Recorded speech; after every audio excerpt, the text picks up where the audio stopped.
Bom, vamos falar agora, então, da diversidade intralinguística, né, da variação linguística interna a uma língua e focar o nosso português brasileiro. Então, a diversidade intralinguística é constitutiva das línguas naturais humanas. Todas as línguas humanas apresentam processos de variação, né? Em todas as línguas há diferenças regionais, há diferenças entre homens e mulheres, há diferenças geracionais, há diferenças de natureza da situação. Então, a diversidade interna é constitutiva das línguas naturais humanas. E o que é importantíssimo da gente ter em mente é que os processos de variação linguística, eles encontram-se em todos os níveis linguísticos. Né? No nível fonológico, vão haver processos de variação linguística como a palatalização da lateral palatal, ou como, por exemplo, a lateral palatal ter ou não despalatalização, do tipo velho e véio. Também, no nível fonológico, vai haver o fonema dental T, seguido de I, vai se palatalizar, vai se africar em ti ou não vai em ti, né? São processos de variação no nível fonológico. Processos de variação linguística no nível lexical também são muito conhecidos por nós, né? Coisas como bergamota, tangerina, laranja, cravo serem os nomes da mesma fruta, ou aipim, macaxeira e mandioca serem nomes da mesma raiz, né? Do mesmo alimento. Açúcar mascavo na minha região, açúcar gramichó no interior do Acre, e por aí vai.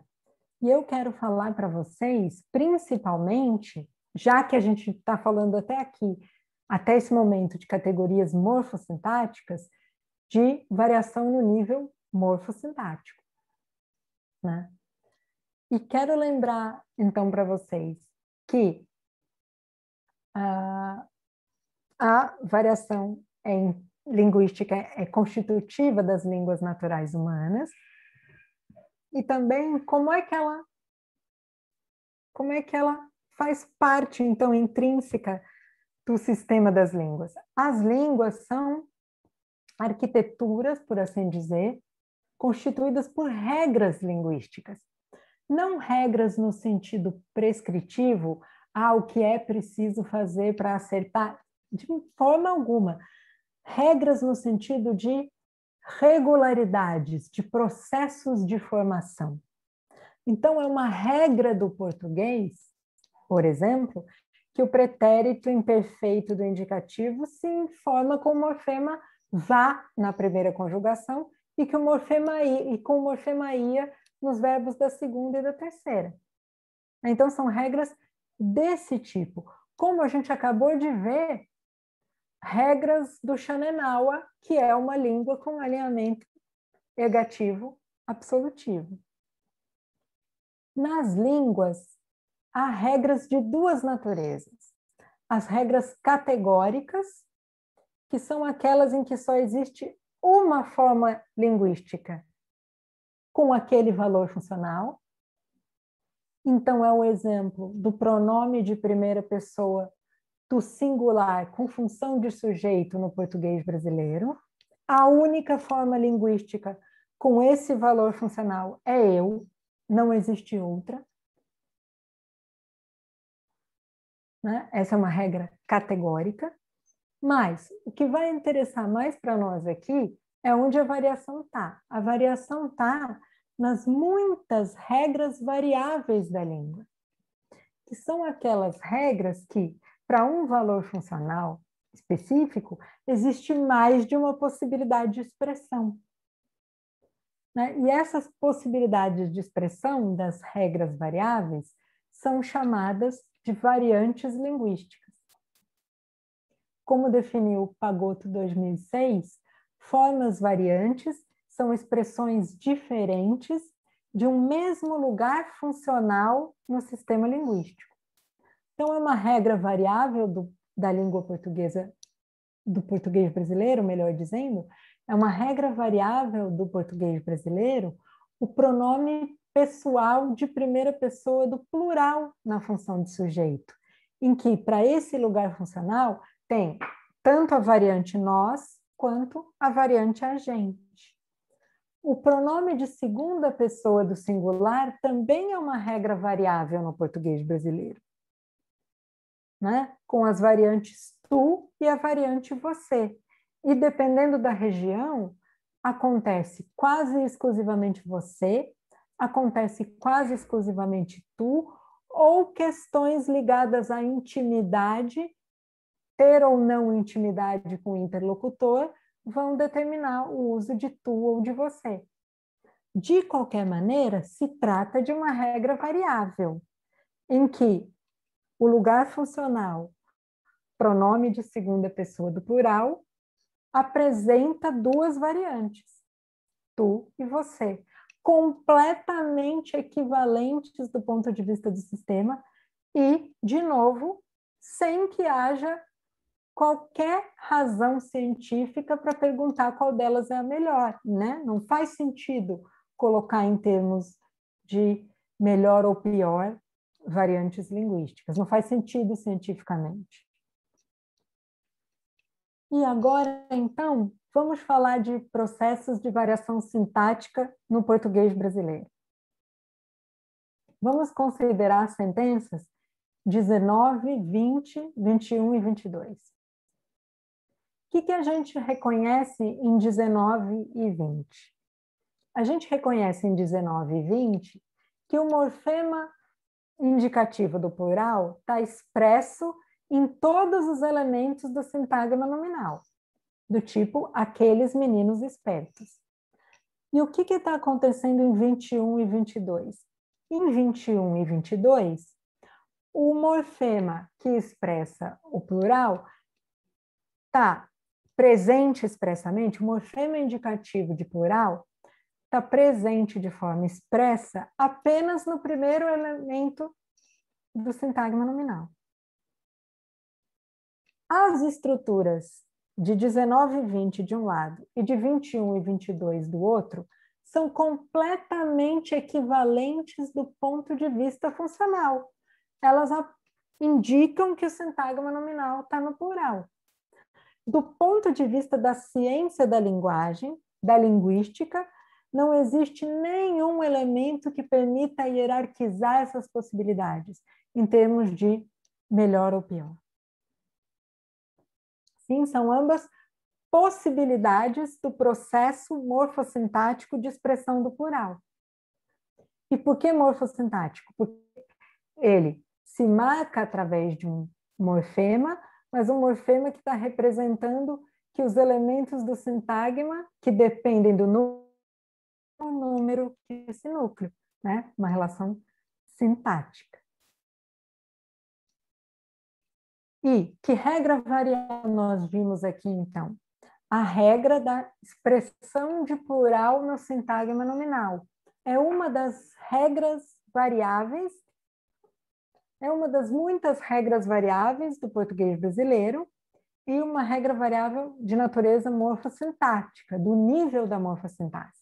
Expressão de plural, então, no sintagma nominal. E a linguista Marta Cherry realizou estudos muito aprofundados e que são referência com relação à expressão do plural no sintagma nominal em português brasileiro, e ela identificou, como se vê em Cherry em 1994, 4 possibilidades de realização para um sintagma no plural em português brasileiro, que é o morfema de plural está presente em flexionáveis do sintagma nominal, como em as rosas vermelhas. Ele está presente em alguns elementos flexionáveis do sintagma nominal, como essas estradas nova e as minhas duas filhas. C, ele está presente em apenas um dos elementos flexionáveis do sintagma nominal, aqueles meninos esperto e os documentos dela todinho. E o D, que é o morfema de plural, não está presente em nenhum dos elementos flexionáveis nominal, como 2 risco verde e uma porção de coisa interessante. E notem que em D, quando nenhum dos elementos flexionáveis do SN apresenta o morfema expresso, a quantidade mais do que um, a indicação de plural, já está presente no numeral 2 e no quantificador uma porção. E o que a gente, do ponto de vista da linguística? Que essas 4 possibilidades de expressão do plural do sintagma nominal são equivalentes do ponto de vista funcional e é impossível dizer que uma delas seja melhor ou pior do que outra, do mesmo jeito que diferentes soluções em línguas diferentes para expressar a mesma categoria também não são melhores ou piores, são apenas diferentes. Outro processo, então, de variação morfossintática, vocês vão ver aqui, na sentença 23, um sujeito, que está na terceira pessoa, um sintagma nominal sujeito, que é da terceira pessoa do plural, associado à forma verbal tomaram em 23 e associado à forma verbal tomou em 24. Em 25, vocês vão ver o sujeito pronome de primeira pessoa do plural, associado à forma estamos, e em 26 com a forma está. Em 27, a gente vê um sujeito, pronome de segunda pessoa, do singular, tu, associado à forma precisas, e em 28 a gente vê tu precisa. Nós, que somos falantes nativos de português brasileiro, temos internalizado que as sentenças de 23 a 28 são possíveis. Elas são possíveis, elas são gramaticais. Mas vamos olhar para 29. Meus avós tomamos precisas de mais exemplos e tu estamos analisando dados de língua. Nenhuma dessas sentenças é possível. E nós temos esse conhecimento internalizado de que essas sentenças são impossíveis. Agora vamos ver a diferença entre as sentenças, diferença de natureza das sentenças entre 23 e 28 e as 3 últimas.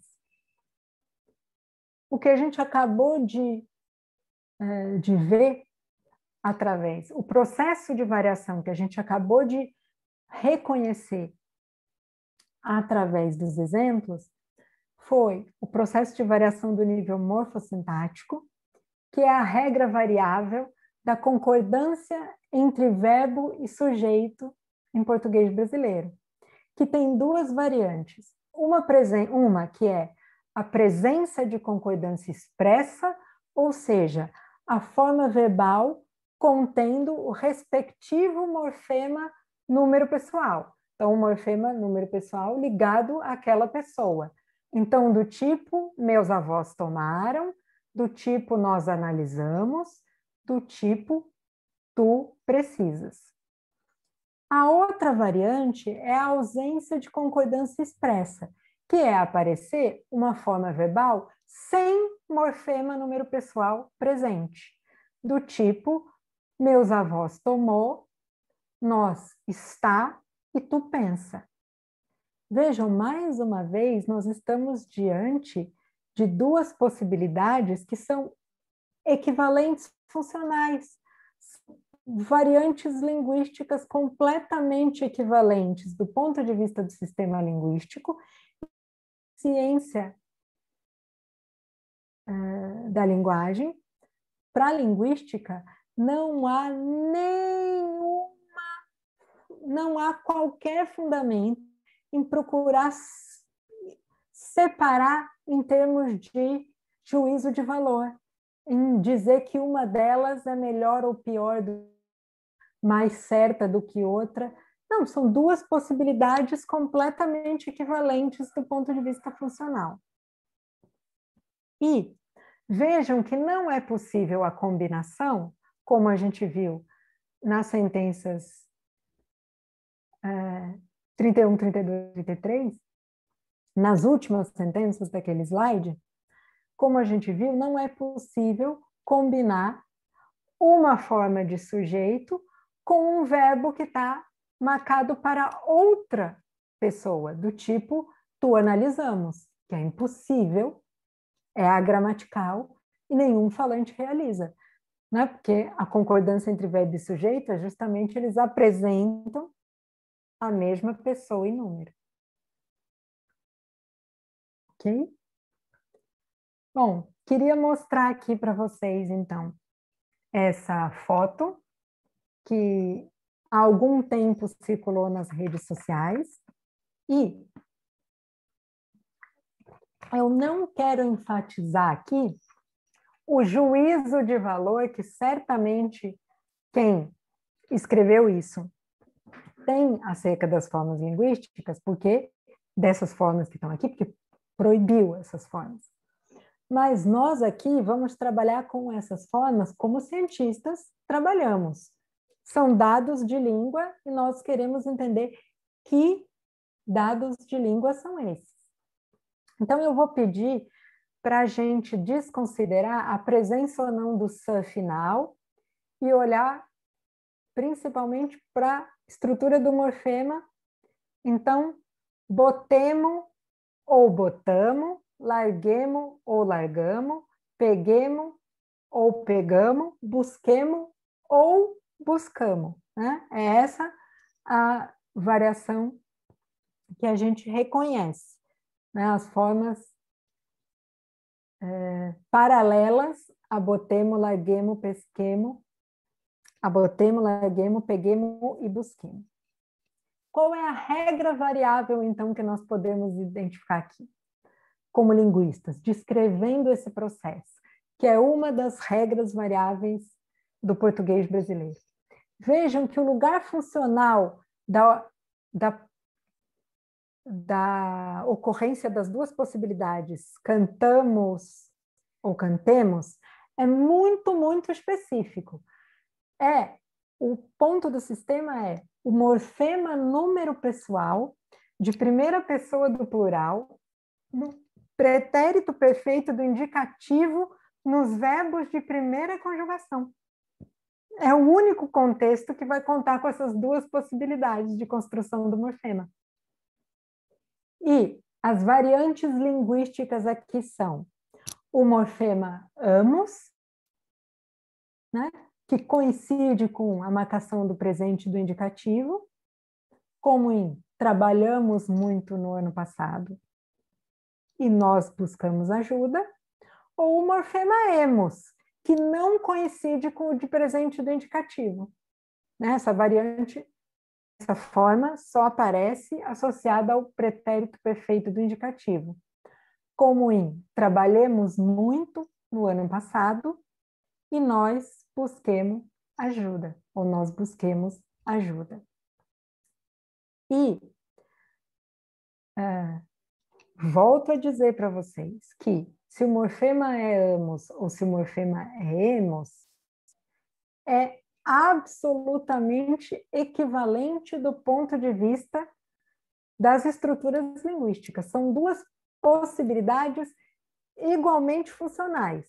É impossível, do ponto de vista científico, atribuir valores de melhor ou pior para uma ou para outra. Isso é fundamental. Variantes linguísticas não são melhores ou piores. Variantes linguísticas são possibilidades equivalentes do ponto de vista do sistema. Assim como se o alinhamento de caso numa língua é negativo, absolutivo ou nominativo, acusativo, isso não faz de uma língua melhor ou pior que outra, são possibilidades diferentes. igualmente eficientes. Né? E queria, então, deixar como considerações nada finais, e eu estou falando de nada finais porque eu acho que não tem muito a ideia de fecho, de algo que a gente vai concluir, mas queria bastante que o que eu estou trazendo seja aberturas, né, para se falar mais e mais. Então, em vez de considerações que encerrem, né, que isso seja semente de muita coisa, possa ser semente de muita coisa. Então, eu não posso deixar de dizer que o Brasil não é um país monolíngue, né, em que se fala só o português. Vocês aqui, no contexto da Olimpíada Brasileira de Linguística, sabem bem dessa realidade, mas é muito papel de cada brasileiro falante de português, que é a língua majoritária. Que a gente lembre em todas as possibilidades outros falantes de português brasileiro de que ela não é a única língua do Brasil. Né? Também quero lembrar os momentos que a atribuição de valores como certo e errado para dados, formas, estruturas linguísticas é totalmente insustentável do ponto de vista científico. Né? Quero lembrar, então, aqui que variantes linguísticas são equivalentes em valor funcional, né? Para o sistema da língua, elas são completamente equivalentes, e a desvalorização de variantes linguísticas na nossa sociedade, ela tem motivações linguísticas, ou seja, que nascem da língua. São motivações ligadas às desigualdades sociais. Então, as variantes linguísticas que são desvalorizadas na nossa sociedade são desvalorizadas em função do perfil dos falantes que usam aquelas variantes serem o de pessoas que na nossa sociedade tão desigual são desvalorizadas e estão do lado mais fraco nas relações de poder, seja numa questão regional, seja numa questão social. Né? E lembrar, claro, que todas as variedades de uma língua merecem respeito, demandam respeito, que é preciso respeitar todas as variedades, todas as variantes linguísticas e a identidade linguística de todos, né, de todos. Essas são minhas referências bibliográficas. Muito obrigada. Obrigado, Que professora. lindo! Ai, foi lindo. Obrigada pela palestra. Eu acho que todo mundo poderia abrir o microfone e dizer muito obrigado para a Beatriz. Vamos lá, gente. Muito obrigado, Obrigada. Beatriz. Obrigado. Muito obrigado. Obrigada, Beatriz, foi muito Obrigado, foi bom. ótimo. Mas dá tempo de fazer umas perguntas, não dá? Assim. Sim. Então, o Pedro tinha feito uma pergunta lá atrás, acho que merece começar com ele. Eu tenho duas perguntas. A primeira, seria certo dizer que o caso, o alinhamento nominativo e o alinhamento ergotivo, eles diferem no destaque que eles dão ao sujeito? O caso nominativo, parece que há uma distinção entre sujeito e objeto. Então, o sujeito, ele foi, entre aspas, criado antes e o objeto ele vem conforme a necessidade. E no caso ergotivo, parece que o objeto ele foi criado antes e o sujeito aparece conforme necessidade. Então, nesse sentido, seria verdade, seria certo dizer que há uma distinção nesses dois sistemas no destaque que eles dão ao sujeito? Que pergunta ótima, Pedro. É muito boa essa pergunta. Querer explicar a diferença entre o caso ergativo e o alinhamento de tipo ergativo e o alinhamento de tipo nominativo colocou muitos desafios para os linguistas, inclusive um certo etnocentrismo de estar muito familiarizado com as línguas nominativas e quase que sentir uma espécie de destaque para o sujeito como 1000 aspas aí, natural. O interessante é que se o sujeito é aquele que realiza a ação, né, o que faz, por exemplo, em verbos intransitivos de ação, ele ser muito associado ao sujeito de uma transitiva, do tipo Beatriz correu, também tem outros de que a gente sofre. Né? Se for Beatriz adoeceu, Beatriz adormeceu, quando você adormece, você não controla. Então, tem muitos sujeitos sem controle também, que aí está mais ligado ao objeto, né? Em termos de não ter controlado a ação, de não ter o traço controle do processo. E procuraram alguns universais que funcionassem de maneira ergativa, ou seja, que unissem o sujeito da intransitiva e o objeto direto, que tratassem da mesma modo. E o Jean Dubois, funcionalista, encontrou, ou seja, que trabalha com a língua em uso, em comunicação, encontrou um universal de cunho discursivo, ou seja, funcionando no discurso para sujeito na intransitiva e para o objeto direto. Ele compilou, junto com o grupo dele de pesquisa, muitas narrativas em muitas línguas diferentes do mundo. E percebeu que a introdução de um novo participante numa narrativa acontece geralmente como objeto direto, na função de objeto direto, ou na função de uma intransitiva, algo de um tipo existencial. O que ele percebeu, então? Que eu estou fazendo uma narrativa, e aí eu não diria o gato comeu um rato, ou o gato bateu no outro.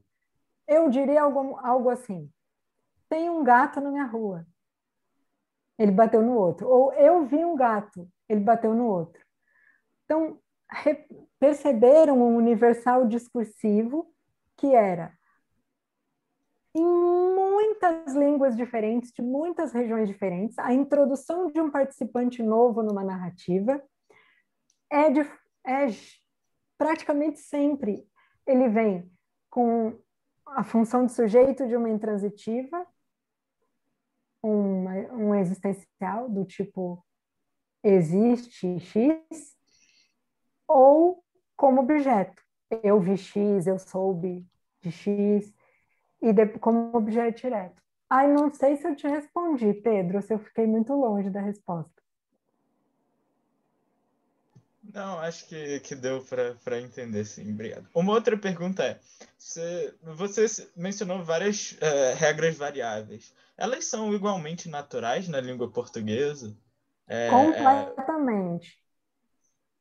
Então, é verdade que na pesquisa linguística é constatado que mais ou menos o mesmo número de pessoas que dizem eu fui... nós fomos à praça e nós fui à praça. Não sei se isso seria não natural, mas se é o mesmo número, ou mais ou menos o mesmo número de pessoas que usam as duas formas. Pedro, muito importante. Alguns aspectos da sua pergunta são super importantes e são diferentes. Primeiro, todas as línguas têm regras variáveis, ou seja, com mais de uma possibilidade de concretização em termos de formas linguísticas. As regras variáveis são completamente naturais, elas são intrínsecas, elas são parte do sistema. E no português brasileiro, quaisquer das variantes, do ponto de vista do sistema, é igualmente eficiente, é um equivalente funcional.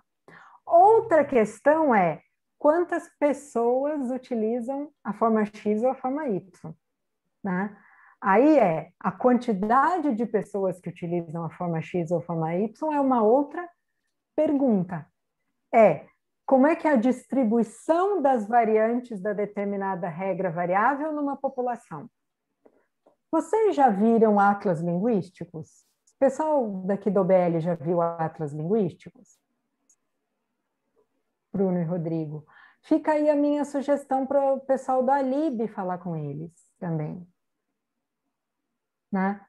Então, existem os atlas linguísticos, que trabalham fundamentalmente com regras variáveis e são exatamente cartas, como as cartas de mapas, e aí as cartas vão mostrar como é que se distribuem as variantes. Então, por exemplo, no Atlas Linguístico do Brasil, que vocês podem encontrar online, né, vocês vão ver, por exemplo, a carta de se é ti ou se é ti, se palataliza a dental T ou não, que é uma regra variável do nível fonológico. Sim, Pedro?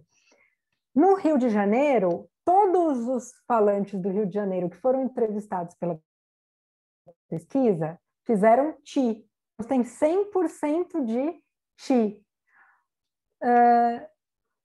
No Rio Grande do Sul, teve um tanto de ti. E em Recife, teve 70% de ti e 30% de ti. Então, são coisas diferentes. Quantas pessoas falam? É uma outra, é como essa regra está... como essa regra variável acontece nas diferentes comunidades de falantes. Mas naturalíssimas. As regras variáveis são naturalíssimas.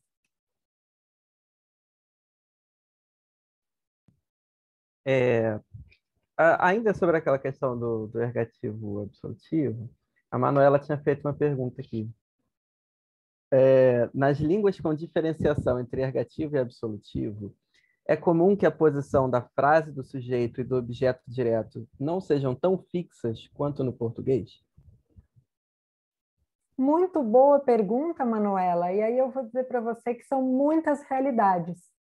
Tanto as línguas de alinhamento nominativo-acusativo são, entre elas, diferentes no sentido de ter mais ou menos ordem fixa entre os constituintes da sentença, a mesma coisa acontece com línguas de alinhamento ergativo absolutivo. Tem algumas línguas de ordem mais fixa e outras línguas de ordem menos fixa entre os constituintes. Não tem uma relação direta.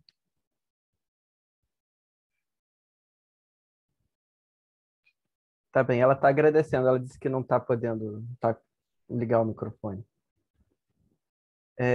Eu até queria comentar, tem uma última pergunta, não sei se outras pessoas vão querer fazer, mas aproveitando aquela última pergunta do Pedro, que ele falou assim da quantidade de falantes, né? Da gente pontuar aqui, que pode ser uma pequena quantidade, né? A gente pode estar falando de uma cidade, um bairro, mas se aquelas pessoas, se elas falam daquele jeito, se a realização linguística delas é daquela forma, a gente tem que considerar, não tem ciência, né? A gente vai olhar para aquilo e falar, tá, eles falam assim. Alguém aqui no painel é de Cuiabá? É da Baixada Cuiabana?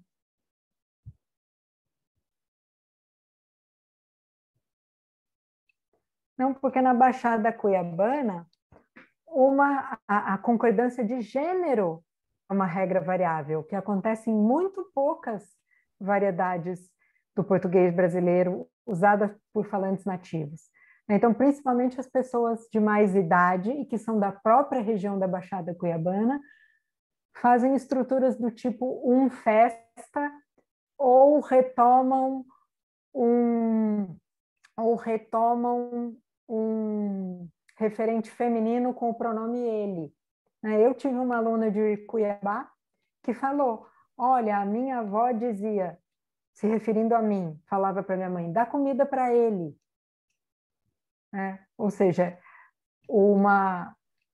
a concordância de gênero não sendo categórica, sendo variável, né, na Baixada Cuiabana. É um traço que está sendo cada vez menos presente, mas as gerações mais velhas guardam ainda.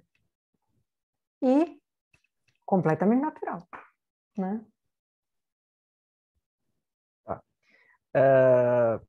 Tem duas perguntas aqui, vamos tentar responder as duas. O Emanuel perguntou um tempo atrás. Ó, já vou dizendo que é uma pergunta difícil. O que é a norma culta? Faraco está aí tentando descobrir. O que é a norma culta? Socorro! Vocês viram que eu fugi total. Vocês viram que eu fiz a linguistona descritiva das línguas bem diferentes do Macuxi, Parará, e depois eu tentei fazer com o português brasileiro como se a gente estivesse olhando para uma língua que a gente não conhece. Olha lá para 28, olha lá para 29. O que é a norma culta? Nossa, essa é uma pergunta, assim, exato.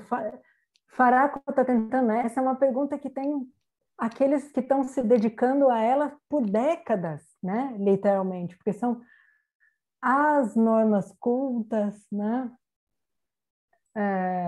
Eu acho que uma primeira diferenciação muito importante que a gente tem que fazer é que a norma padrão é a tradição normativa, não é uso de nenhuma comunidade linguística. É o que está como a regra da tradição, é a régua da tradição. E a norma culta vai ser considerada, eu acredito, como coloca Faraco, o uso que aqueles que têm mais contato com a cultura letrada realizam nas situações de maior formalidade, em que estão se monitorando em algum sentido. Em que estão se monitorando sua fala. Não sei se respondi a quem fez essa pergunta dificiona. Mas, de certa forma, isso se torna um processo de dominação cultural dentro do próprio país. Uma escolha de uma forma culta, ela propriamente ela determina socialmente mais bem qualificados e piores qualificados. De certa forma, você escolher para colocar no Enem o buscamos e não busquemos, você já está definindo, de certa forma, também o legítimo e o ilegítimo socialmente, não? Era justamente isso que eu queria comentar. No Enem, por exemplo, você tem que usar a norma culta. Então eu tô pensando isso, tipo, na escola a gente não estuda muito variantes linguísticas.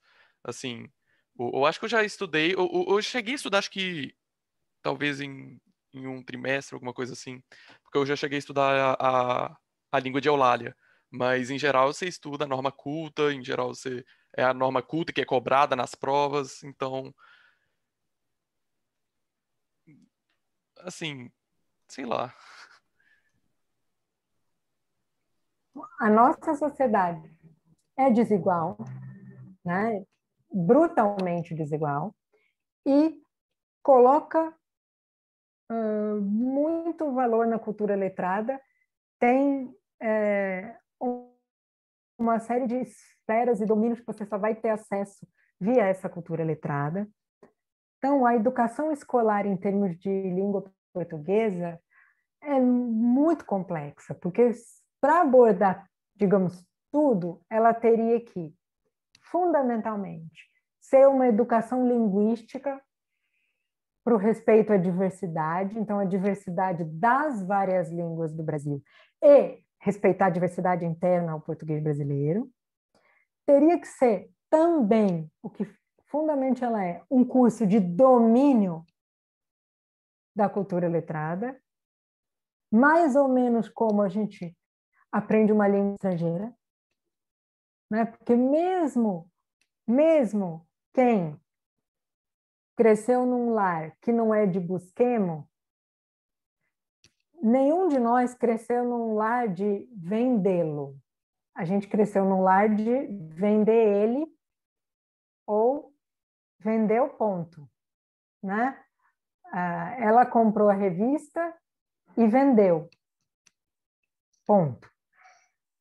Quem de nós disse em casa, ou disse para o irmãozinho, ou disse que era criança, quando era criança, vendeu-a? Quem ouviu vendeu-a do irmãozinho mais velho? Nenhum de nós. Né? Ou ouviu do priminho, ou ouviu da mãe. Não, isso a gente aprendeu na escola. Né? Essa estrutura valorizada de uma gramática que a gente não tem internalizada, a gente aprendeu na escola. E é um fenômeno de vários países industrializados, com formação parecida com a nossa, isso de haver uma língua padrão que é de acesso via escola e as demais. Um grande problema é a escola o sistema muitas vezes não conseguir levar o aluno a esse domínio efetivo. Né? Porque existir uma língua da cultura letrada para a hora que precisa é uma coisa que acontece em muitas sociedades. É muito sério que a nossa educação, muitas vezes, não leve ao domínio para essa hora que precisa. E o que é mais sério ainda é que muitas vezes se confunde essa só da hora que precisa, entre mil aspas aí, com a língua em si. Como se essa fosse a língua portuguesa. Né? E o resto é não língua, e o resto está errado. E por errado, você vê que é uma palavra que eu não digo. Errado é um conceito que para o linguista não existe. E aí você ouve a pessoa dizer: português é muito difícil. O falante nativo, que tem tudinho aquilo internalizado, que opera todas as distinções que são relevantes e eficientes em português, mas que diante da norma padrão, né,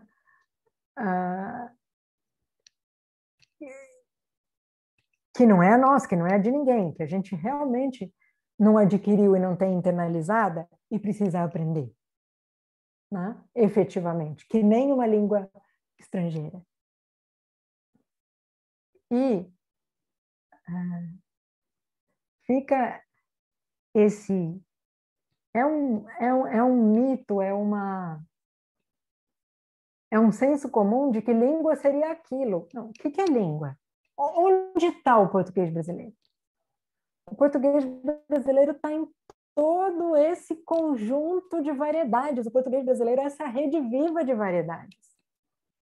Né? É o português que as comunidades usam, falam, produzem, né? do Oiapoque ao Chuí. Aí. Cultura letrada é importante em sociedades como a nossa. Tem que atacar a desigualdade que faz com que ela fique restrita a tão poucos, a cultura letrada, né? Os mecanismos de desigualdade que faz com que ela fique restrita a tão poucos, e essa reafirmação de que ela seria tão importante. Né? Se tem uma coisa que é terrível, cruel e muito difundida na nossa sociedade, e é uma das coisas que o nosso projeto de extensão, obrigada de ter falado dele, Rodrigo, que eu venho desenvolvendo junto com a professora Ana Paula Quadros Gomes, professores colaboradores e extensionistas, é uma ideia que associa formas linguísticas de prestígio e inteligência. Isso é extremamente cruel. Isso é extremamente cruel, extremamente arraigado na cultura brasileira. Inteligência é capacidade de dedução, é conseguir concatenar ideias, é tirar conclusões, né? Ter um bom desenvolvimento cognitivo e ter uma boa capacidade de argumentação não tem nada que ver com as formas linguísticas que você utiliza.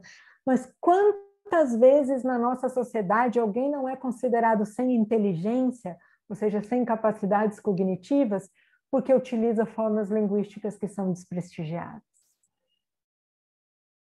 Sem contar um monte de vezes que a gente vê discussões em que, em vez de um dos lados trazer um argumento, efetivamente, ou seja, trazer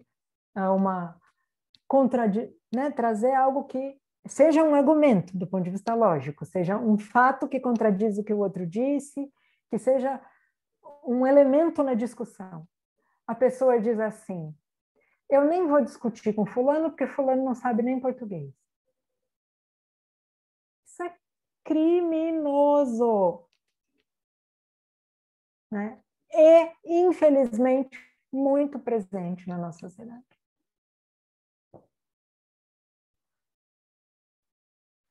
Eu estava indo pelo alinhamento de caso, não estava indo nessas questões, mas elas são fundamentais, com certeza. Ainda bem que vocês trouxeram. Posso só comentar um negócio rapidinho? Porque eu tô lembrando da língua de Eulália. Inclusive, muitas variantes acabam sendo mais inteligentes. Porque, por exemplo, no caso do plural, remove uma ambiguidade da língua. Desculpa, ambiguidade não, uma redundância da língua. Então, por exemplo, eles foram para sei lá o quê. Para que conjugar o foram no plural se o plural já está indicado no sujeito? É uma redundância.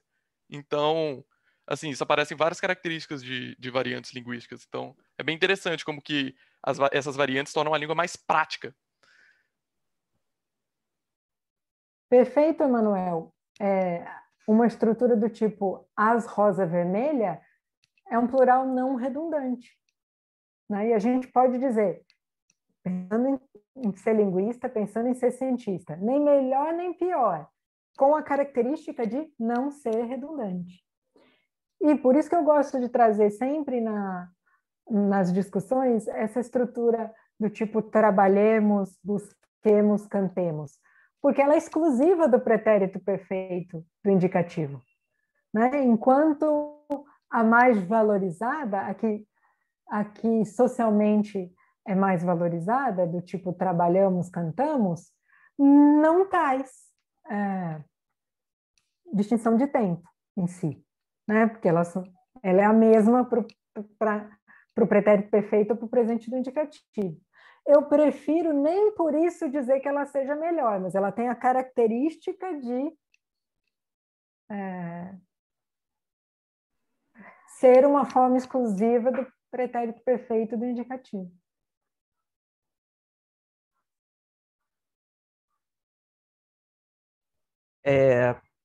Tem uma pergunta aqui da Ana Beatriz, mas a Gabriela levantou a mão. Gabriela, tem a ver com essa discussão que a gente está tendo agora? Acho que tem um pouco, porque eu queria perguntar a questão de variação linguística em crianças que crescem bilíngues. Tipo, eu não sei se é pertinente agora. Posso perguntar agora? Já perguntou. Vamos lá. Você pode perguntar. O problema é que eu não sou a pessoa boa para responder isso, porque não trabalho muito com essa questão de aquisição da linguagem.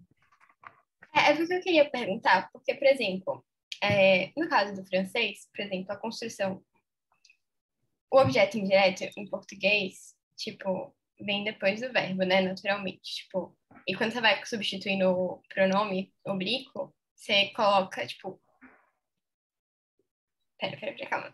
Não, tipo, naturalmente, assim, na fala não se usa o pronome oblíquo, né? Mas, tipo, pela norma padrão, coloca o pronome oblíquo depois do verbo. Tipo, eu dei o... Isso. Só que no francês, por exemplo, je lui ai donné quelque chose. E para crianças que crescem bilíngues, tipo, elas colocam esse pronome antes do verbo de forma tipo, errada, por causa do francês, por influência do francês. E não é uma coisa natural do português. Então, tipo, como se caracteriza isso? É uma coisa que, tipo, com o tempo vai diminuindo, né? Porque a criança vai interagindo, tipo, com outras pessoas que falam português e isso vai diminuindo. Mas continua sendo, tipo, um erro comum na primeira infância, assim, sabe? Então, como que isso se enquadra? Porque é uma coisa que praticamente todas as crianças que, tipo, crescem bilíngues em português e francês acabam fazendo. Então, tipo, eu não sei se minha pergunta ficou clara, eu me confundi um pouco, desculpa. Não, tudo bem. Mas a sua pergunta assim, tem campos e campos da linguística dedicadas a essa super pergunta de o que acontece com a aquisição bilíngue, né? Eu realmente não teria segurança de te dizer o que acontece em termos de até quando as crianças fariam interferências, não teria como dizer nesse sentido, mas na verdade, eu trabalho com a descrição de uma variedade de português, que é a variedade de português própria do povo Kaxinawá ou Runicuim, que é falante de uma língua pano como primeira língua, né? Então, as línguas pano têm o verbo na última posição, como vocês puderam ver nas sentenças do Xananawa. E aí, algumas sentenças que eu recolhi do português Kaxinawá, de adultos que são ultra fluentes, né, e são extremamente articulados, não tem nenhuma questão de não domínio da língua adicional, mas ainda assim acontece a transferência que a gente chama, que é estruturas da primeira língua direcionarem, né, como vai ser construída, estruturas e processos da primeira língua orientarem como vai ser a expressão na língua adicional. Então, eles constroem algumas estruturas com V final. Então, por exemplo, eu recolhi o motor, os bichos, espantava. Como espantava no V final, né? Como seria a estrutura das línguas pano. Eu sei que não te respondi, Gabriela. Sua pergunta é muito boa e eu não, sinceramente, não trabalho com as questões que vão ajudar a responder tua pergunta, que teria que ter muito conhecimento do campo da psicolinguística e dos processos de aquisição e ainda da aquisição, que você está falando da aquisição sucessiva, né? Da criança que está ouvindo francês e português enquanto está adquirindo a linguagem, não é isso? Então, aí é todo um campo bem específico de questões. Peço desculpas para você. Tudo bem, brigadão. Só complementar essa resposta com duas informações que eu acho que vão alegrar a Gabriela e todo mundo. Uma delas é que tinha um problema na primeira fase da Olimpíada desse ano, que era sobre justamente a construção de frases em português por falantes de Quimbundo na Angola. Eu acho que todo mundo fez, então vocês podem olhar lá de novo. Mas a notícia boa é que a gente tem uma atividade de pesquisa com eles, que se chama Rolezinho Linguístico, que eles vão ter que buscar em corpos e juntar dados e analisar os dados, e um dos temas esse ano vai ser justamente sobre bilinguismo e aquisição da linguagem, com a professora Janaína Weisheimer, lá da FRN, e então vai ter mais pano para manga nesse tema aí. E uma terceira notícia boa é que nós temos uma pessoa na ligação bilíngue em francês e português, que é a Cíntia. Dá para falar com ela também alguma coisa sobre isso.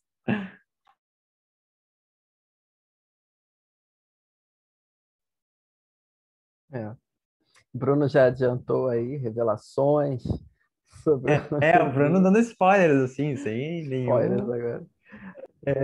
Não sei. Agora, eu não vou deixar na Beatriz no vácuo. Quando a Beatriz tinha perguntado, você acha, para Beatriz, né? Você acha que a desvalorização de outras formas da língua impede a compreensão de que a função primária da língua é a comunicação? Acho, Ana Beatriz, e acho que vai ainda mais longe disso. Eu acho que a desvalorização das variantes, que está ligada à desvalorização dos falantes dessas variantes, é uma causa muito forte de silenciamento, né? Provoca um silenciamento dessas pessoas, né, que têm suas variantes discriminadas, né? E por que eu estou falando? Porque eu falei que era o perfil das pessoas, né, que era ser de um perfil desvalorizado que levava uma estrutura a ser desvalorizada e não propriamente uma questão linguística, nunca é uma questão que está interna ao sistema da língua, e também muitas vezes passa longe de ser o que a gramática normativa coloca. Algo que mostra, uma regra variável que mostra bem isso para nós, se a gente pensa em comunidades linguísticas como Rio e São Paulo, é o pronome reflexivo, de primeira pessoa, de plural e de singular. Então, o pronome reflexivo é aquele que indica que foi o sujeito mesmo que realizou a ação sobre ele, né? Então, Beatriz se penteou. Na primeira pessoa do singular, a gente vai ter, então, a regra variável do vai ser o me, que é exclusivo, ou vai ser o se, que não é exclusivo. Então, tem eu me lembrei e eu se lembrei. E com a primeira pessoa do plural acontece a mesmíssima coisa. Nós nos lembramos ou nós se lembramos. A mesmíssima do ponto de vista da língua. Ou seja, duas variantes. Uma que é um pronome reflexivo exclusivo da primeira pessoa do plural, que é nós, nos, e outro que é sem pessoa expressa, que é o se. Né? Mas vejam a diferença de como a sociedade recebe uma estrutura do tipo eu se lembrei e vamos se encontrar. Então, o reflexivo de primeira pessoa do singular, quando ele aparece com a forma se, é muito estigmatizado. Isso porque ele não é frequente entre as classes mais ricas em São Paulo e Rio de Janeiro. Em São Paulo e no Rio de Janeiro, o nós é pouquíssimo usado. E o se vai aparecer com a primeira pessoa de plural e ninguém vai perceber isso, não vai cair mundo nenhum. Eu tenho, por exemplo, o registro de um dia que o Flávio Fachel, a âncora do RJTV, disse no ar, então vamos se exercitar todo mundo. Entrou ao vivo lá, umas pessoas fazendo Tai Chi Chuan na praia, qualquer coisa assim, quando voltou para o estúdio ele falou, vamos se exercitar todo mundo. Quantas pessoas prestaram atenção nisso? Eu, que ia dar uma aula sobre reflexivo, anotei o dado, e uma senhora que ligou para o saque da Globo, porque por uma coincidência incrível, um dia eu estava dando aula sobre isso e falei, e ninguém se importou com isso. Aí levantou a mão um dos rapazes da sala e falou, professora, a senhora não vai acreditar. Eu trabalho no saque da Globo e uma senhora ligou esse dia para reclamar que o Fachel tinha falado vamos ser, e tinha que ser vamos nós. Aí eu falei, mas a gente nem deu bola, porque foi a dona Julieta e ela liga todo dia com alguma questão de gramática normativa. Então, teve duas pessoas que prestaram atenção nesse reflexivo ser para a primeira pessoa do plural. Eu, que ia dar uma aula disso, então anotei o dado, e a supernormativa, né? O que aconteceu com o restante das pessoas? Passou batido porque as pessoas ricas também fazem. É muito duro porque em língua é isso. Em termos de avaliação social das variantes, é isso que vai acontecer. O mesmíssimo processo. Não sei se vocês conhecem um comentarista esportivo, Milton Leite, e aí quando ele quer criticar que algum jogador fez uma besteira muito grande, ele fala, agora eu se consagro. Veja, não é por acaso que ele botou esse se de primeira pessoa reflexiva, né? Exatamente para dizer, né? Exatamente mostrando a desvalorização. E a natureza da regra, do ponto de vista linguístico, é exatamente se o reflexivo é um reflexivo exclusivo para aquela pessoa ou se é o se. A grande questão vai ser quem usa. O que as camadas mais poderosas da sociedade utilizam não chama a atenção. Eu estou falando Enem à parte, eu estou falando assim no dia a dia de poder estar na televisão, de as pessoas tolerarem nas entrevistas de emprego e etc, etc, que é julgado como bom ou mau português, e aí, claro que somos cientistas, para nós não tem bom ou mau português, isso é impensável, mas do ponto de vista dos julgamentos que se fazem, né? Da valorização ou desvalorização que é feita pela sociedade.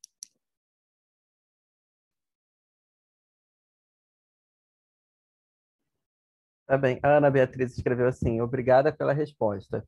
Realmente negar uma forma de falar é negar uma entidade. Acho que agora você também consegue ler, acho. Já não está mais apresentando a prova.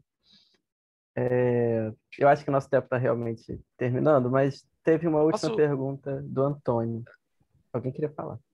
Não, é porque eu quero fazer uma pergunta. É uma pergunta rápida. No caso, a gente viu lá que S é para sujeito quando sujeito para frases intransitivas e A é para quando a frase é transitiva, né? Então a gente não deveria falar, ao invés de SVO ou SOV, deveria ser AVO ou AOV, ou são só duas coisas completamente diferentes? Tem toda a razão. Tem toda a razão. Vou colocar AOV. É mais comum que apareça sujeito, mas é que aí, sim, seria mesmo o A, porque é olhando para a transitiva, então tem toda a razão. Acho que S fica mais intuitivo, né? Porque é S de sujeito, mas... Enfim, é só questão de notação. Não, com certeza. Muito boa pergunta.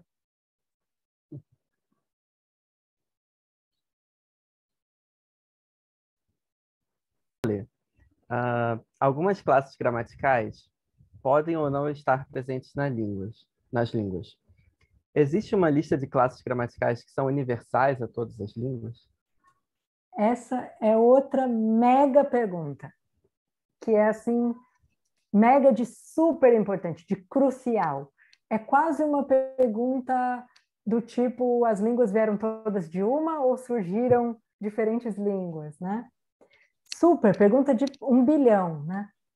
E tem, inclusive, perguntam se a distinção entre nome e verbo seria universal, e também tem toda uma discussão de que línguas como Salish, que é uma língua indígena da América do Norte, não teria diferença de classes. Então, é uma super pergunta, Antônio. De fato, muitas vezes se percebe, né, funcionalmente se reconhece que há classes gramaticais, se fala de uma distinção bastante fundamental, se é a distinção entre nome e verbo, mas até essa distinção é colocada em questão para algumas línguas.